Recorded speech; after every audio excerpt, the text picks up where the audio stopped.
Assalamualaikum warahmatullahi wabarakatuh. Halo adik-adik semuanya. Gimana nih kabarnya? Semoga selalu sehat dan tetap semangat ya belajarnya.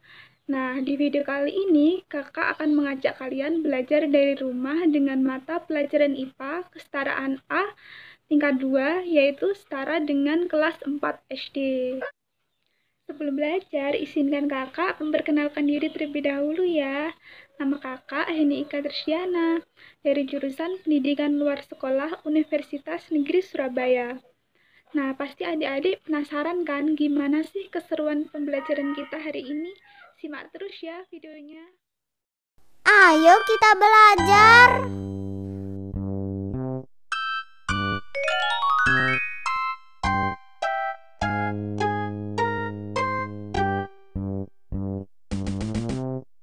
Oh iya Diva, jangan lupa kita berdoa sebelum belajar. Kamu benar Pus. Ayo kita berdoa bersama. Bismillahirrohmanirrohim. Rabbi zidni ilma warzuqni fahma. Amin. Ya Allah, tambahkan ilmu pengetahuanku dan berilah aku kefahaman. Amin. Amin.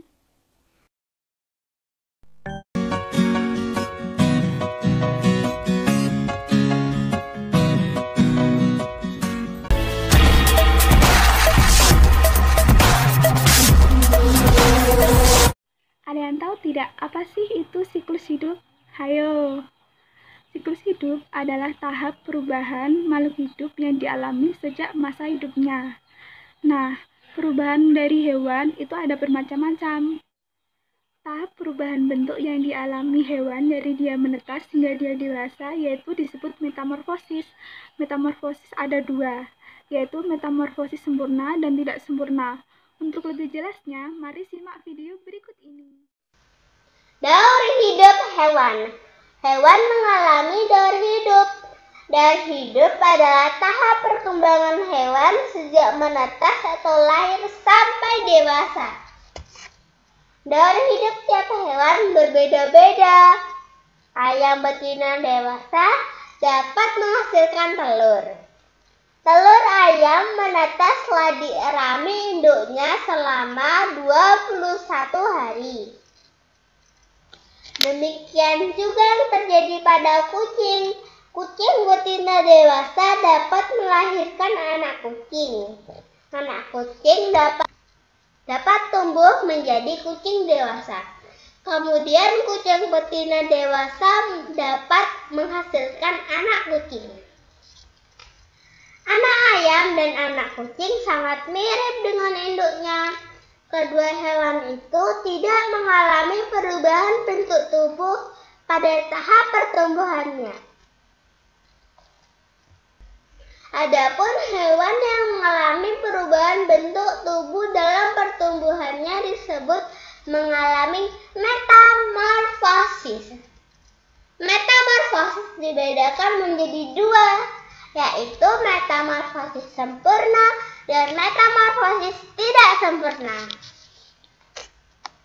Metamorfosis sempurna. Contoh hewan yang mengalami metamorfosis sempurna adalah kupu-kupu, nyamuk, lalat, dan katak. Yang pertama, kupu-kupu. Daur hidup kupu-kupu dimulai dari telur, seperti hewan sejenisnya. Kupu-kupu betina bertelur. Telur itu diletakkan di atas dedaunan. Kemudian telur menetas menjadi larva.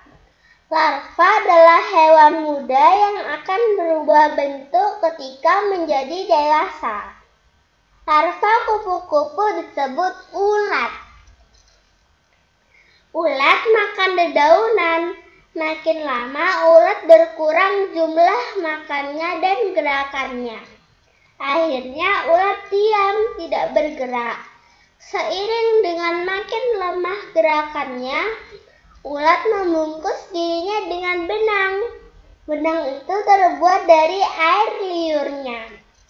Setelah seluruh tubuhnya terbungkus benang, ulat berubah menjadi kepompong atau pupa.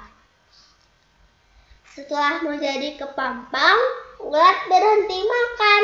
Secara perlahan, kepompong berubah menjadi kupu-kupu. Setelah perubahannya sempurna, kupu-kupu keluar dari kepompong. Kupu-kupu dewasa akan bertelur lagi dan meletakkan telurnya di atas dedaunan lagi. Begitu seterusnya daur hidup kupu-kupu. Yang kedua adalah hewan nyamuk. Nyamuk senang bertelur di atas air yang menggenang. Sekali bertelur, jumlahnya ratusan butir. Telur kemudian menetas menjadi jentik-jentik atau tempayak. Tempayak bergerak dalam air. Setelah beberapa hari, tempayak berubah menjadi kepompong. Selanjutnya, kepompong berubah menjadi nyamuk. Nyamuk dewasa akan bertelur dan begitu seterusnya. Yang ketiga adalah hewan lalat. Lalat dewasa meletakkan telur-telurnya di atas sampah atau kotoran. Ukuran telur lalat sangat kecil. Setelah telur lalat menetas, keluarlah larva kecil berwarna putih. Larva lalat disebut belatung. Belatung memakan makanan yang ada di sekitarnya. Akhirnya belatung membungkus dirinya sehingga berubah menjadi kepompong. Setelah beberapa hari, kepompong akan berubah menjadi lalat. Lalat dewasa akan bertelur lagi. Begitu seterusnya daur hidup lalat terjadi. Hewan yang keempat adalah hewan katak. Katak dewasa meletakkan telurnya di dalam air. Setelah beberapa hari, telur tersebut menetas dan menghasilkan berudu atau kecebong. Berudu bernafas dengan insang. Berudu tumbuh makin besar. Seiring dengan ukuran tubuhnya yang makin besar, tumbuhlah sepasang kaki depan dan sepasang kaki belakang. Namun ekornya makin lama makin pendek. Berudu berubah menjadi katak muda. Katak muda masih bernafas dengan insang. Akhirnya katak muda berubah menjadi katak dewasa. Katak dewasa bernafas dengan paru-paru. Katak dewasa akan bertelur. Kemudian telur menetas dan menghasilkan berudu lagi. Begitu seterusnya daur hidup katak. Yang kedua adalah metamorfosis tidak sempurna. Pada metamorfosis tidak sempurna, hewan yang baru menetas tidak berbeda dengan induknya, namun ada bagian-bagian tubuh yang belum terbentuk. Contohnya adalah kecoak dan belalang. Kecoak mengalami metamorfosis tidak sempurna. Awalnya kecoak dewasa bertelur. Telur kecoak menetas menjadi kecoak muda atau nimfa. Bentuk nimfa mirip dengan kecoak dewasa. Bedanya, nimfa berukuran kecil dan belum mempunyai sayap. Nimfa berkembang dan mengalami pergantian kulit berkali-kali sebelum menjadi dewasa. Pergantian kulit itu disebut ekdisis. Setelah dewasa, kecoak bertelur lagi. Demikian selanjutnya. Daur hidup kecoak tidak mengalami masa kepompong. Yang kedua adalah hewan belalang. Belalang betina dewasa bertelur sangat banyak dan tersimpan dalam kantong telur. Jika kantong tersebut menetas, keluarlah nimfa yang sangat banyak. Nimfa belalang sangat mirip dengan induknya, tetapi belum bersayap. Seiring dengan pertumbuhan tubuhnya, sayapnya juga ikut tumbuh. Akhirnya nimfa tumbuh menjadi belalang dewasa yang bersayap. Belalang betina dewasa akan menghasilkan telur lagi.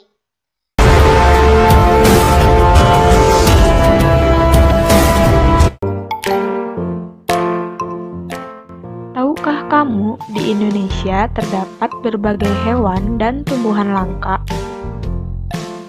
Lalu, apa ya hewan dan tumbuhan langka itu? Hewan dan tumbuhan langka adalah hewan dan tumbuhan yang jumlahnya sangat sedikit jika populasinya menurun dengan cepat, dan jumlahnya di seluruh dunia kurang dari 10.000 ekor saja. Salah satu hewan langka adalah komodo. Komodo adalah kadal raksasa terbesar di dunia dan dapat hidup sampai kurang lebih 30 tahun. Saat ini kita dapat banyak menemukan komodo di Pulau Komodo yang terletak di Nusa Tenggara Timur. Kemudian ada badak Jawa atau badak bercula satu. Badak merupakan hewan paling langka dan paling terancam punah loh. Badak termasuk hewan mamalia yang mengalami perkembangbiakan yang cukup lama. Populasinya pun kian menurun. Penyebabnya adalah perburuan yang dilakukan secara liar, yaitu perburuan cula badak. Selain itu juga hilangnya habitat tempat badak tinggal. Saat ini kita bisa menemui badak Jawa di Taman Nasional Ujung Kulon yang berada di Provinsi Banten. Nah, lalu bagaimana dengan tumbuhan? Selain hewan, terdapat juga beberapa tumbuhan yang langka loh, di antaranya bunga Rafflesia Arnold. Bunga ini terkenal dengan sebutan bunga bangkai karena mengeluarkan bau busuk yang menyengat yang berfungsi untuk menarik lalat untuk membantu proses penyerbukan. Sebab langkanya bunga ini adalah kegiatan manusia seperti pembukaan wilayah hutan untuk pertanian dan lain sebagainya. Penemu bunga ini adalah Sir Stamford Raffles. Dia adalah seorang bangsawan dari Inggris. Kamu bisa melihat bunga ini salah satunya di Taman Nasional Bengkulu. Lalu ada pohon cendana. Pohon cendana termasuk tumbuhan berkayu yang dapat menghasilkan bau harum pada batang dan akarnya. Karena keharumannya, pohon ini menjadi sangat berharga sehingga jumlahnya semakin berkurang. Pohon cendana ini banyak ditemui di Nusa Tenggara Timur. Lalu, apa yang perlu dilakukan agar hewan dan tumbuhan langka tidak punah? Maka, perlu adanya pelestarian terhadap hewan dan tumbuhan langka. Tujuan pelestarian adalah untuk melindungi tumbuhan dan hewan dari kepunahan, lalu melestarikan hewan dan tumbuhan langka, serta menjaga keseimbangan ekosistem. Usaha-usaha yang dapat dilakukan diantaranya tidak berburu hewan sembarangan, melindungi dan membudidayakan hewan-hewan langka, melakukan tebang pilih dan tidak menebang pohon sembarangan. Selain itu, salah satu cara untuk menjaga dan melestarikan hewan langka adalah dengan adanya Suaka Marga Satwa. Suaka Marga Satwa yaitu tempat melindungi hewan tertentu, terutama hewan-hewan langka. Selain itu, ada pun cagar alam. Cagar alam adalah tempat yang berfungsi untuk perlindungan dan pelestarian hewan, tumbuhan, tanah, dan air.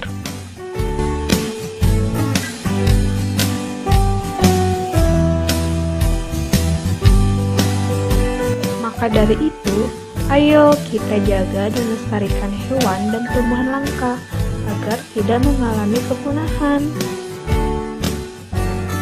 Cukup sekian. Bagaimana adik-adik? Sudah paham kan dengan materi siklus hidup dari makhluk hidup dan cara pelestarian hewan maupun tumbuhan langka? Nah, kalau sudah paham, mari siapkan beberapa alat tulis untuk menjawab pertanyaan berikut ini. Silahkan menjawab ya. Sebelum menjawab soal yang kakak berikan, modul tema 2, siklus dan pelestarian hewan dan tumbuhan langka, ini dapat membantu adik-adik untuk menjawab soal yang kakak berikan. Jangan lupa dibaca ya. Siapkan alat tulis untuk menjawab soal-soal yang kakak berikan. Soal pilihan ganda. 1. Seluruh rangkaian peristiwa yang dialami makhluk hidup mulai dari hewan tersebut dilahirkan sampai hewan tersebut berkembang biak dinamakan A. Metamorfosis, B. Pertumbuhan hewan, C. Perkembangan hewan, D. Siklus hidup hewan. Nomor 2. Siklus hidup hewan yang mengalami perubahan bentuk disebut A. Ekosistem, B. Nimfa, C. Pupa, D. Metamorfosis. Nomor 3. Berikut adalah hewan yang dalam siklus hidupnya tidak mengalami metamorfosis adalah A. Kambing, B. Kupu-kupu, C. Kecoa, D. Lalat. Nomor 4. Kelompok hewan berikut yang mengalami metamorfosis sempurna adalah A. Lalat, nyamuk, kupu-kupu, B. Lalat, kupu-kupu, belalang, C. Kecoa, belalang, ayam, D. Kupu-kupu, kecoa, belalang. Nomor 5. Nyamuk biasanya meletakkan telur-telurnya di A. Tanah, B. Tempat yang kering, C. Air yang menggenang, D. Pasir. Nomor 6. Urutan tahap perkembangan yang benar pada siklus hidup ayam adalah A. 1, 2, 3, 4, B. 1, 4, 2, 3, C. 4, 3, 2, 1, D. 4, 2, 3, 1. Nomor 7. Perhatikan gambar berikut ini. Urutan tahapan perkembangan yang benar dari siklus hidup kupu-kupu adalah A. 1, 2, 3, 4, B. 1, 4, 3, 2, C. 4, 3, 2, 1, D. 4, 2, 3, 1. Nomor 8. Metamorfosis sempurna pada serangga artinya bahwa serangga mengalami I. 3 tahap perkembangan dalam hidupnya, C. 5 tahap perkembangan dalam hidupnya, K. 4 tahap perkembangan dalam hidupnya, L. 2 tahap perkembangan dalam hidupnya. Nomor 9. Perhatikan gambar berikut ini. Urutan tahap perkembangan yang benar dalam siklus hidup belalang adalah A. 1, 2, 3, 4, B. 2, 1, 4, 3, C. 1, 4, 3, 2, D. 4, 1, 3, 2. Nomor 10. Tahapan yang benar pada hewan yang mengalami metamorfosis sempurna adalah A. Larva, telur, pupa, imago dewasa, B. Imago, telur, larva, pupa, C. Larva, pupa, imago, telur, D. Telur, larva, pupa, imago dewasa. Soal uraian. 1. Pada tahap perkembangan apa dalam siklus hidup nyamuk hidup di air? 2. Apakah semua hewan mengalami tahapan siklus hidup yang sama? 3. Tuliskan urutan tahap perkembangan dalam siklus hidup katak. 4. Jelaskan tahapan metamorfosis pada lalat. 5. Jelaskan perbedaan siklus hidup hewan yang mengalami metamorfosis sempurna dan hewan yang mengalami metamorfosis tidak sempurna. Soal pilihan ganda tentang materi pelestarian hewan maupun tumbuhan langka. 1. Pelestarian hewan dan tumbuhan langka perlu dilakukan dengan maksud A. Menjaga hewan dan tumbuhan dari kepunahan, B. Menjaga hewan dan tumbuhan agar semakin subur, C. Menjaga hewan agar tumbuh semakin liar, D. Menjaga tumbuhan agar berkembang biak. Nomor 2. Pentingnya pelestarian hewan dan tumbuhan karena hewan dan tumbuhan bermanfaat untuk A. Merusak keindahan lingkungan alam sekitar. B. Hewan dan tumbuhan langka diperjualbelikan. C. Menjaga keseimbangan lingkungan alam sekitar. D. Mencegah banjir dan menahan erosi. Nomor 3. Tumbuhan sangat bermanfaat dalam menjaga keseimbangan alam karena A. Menghasilkan karbon dioksida. B. Menyebabkan erosi dan banjir. C. Menyebabkan pencemaran udara. D. Mengurangi pencemaran udara. Nomor 4. Taman Nasional Ujung Kulon merupakan salah satu margasatwa yang ada di Indonesia. Hewan langka yang dilindungi dan hampir punah keberadaannya adalah A. Manoa. B. Badak bercula 1. C. Badak. D. Gajah. Nomor 5. Pernyataan berikut ini merupakan pelestarian hewan dan tumbuhan, kecuali A. Perlindungan hewan dan tumbuhan dari kepunahan. B. Perburuan dan penebangan hutan secara liar. C. Pembuatan cagar alam dan suaka margasatwa. D. Pengembangbiakan hewan dan tumbuhan. Soal uraian. 1. Mengapa hewan dan tumbuhan perlu dilestarikan? Berikan 3 alasan. 2. Apa yang dapat menyebabkan hewan dan tumbuhan langka mengalami kepunahan? Berikan 3 contoh. 3. Berikan contoh masing-masing 5 hewan dan tumbuhan langka di Indonesia. 4. Jelaskan fungsi hutan lindung. Semoga dengan video pembelajaran kita kali ini dapat membantu adik-adik untuk memahami siklus hidup dari makhluk hidup dan cara pelestarian hewan maupun tumbuhan langka. Sampai jumpa di video selanjutnya ya. Dadah!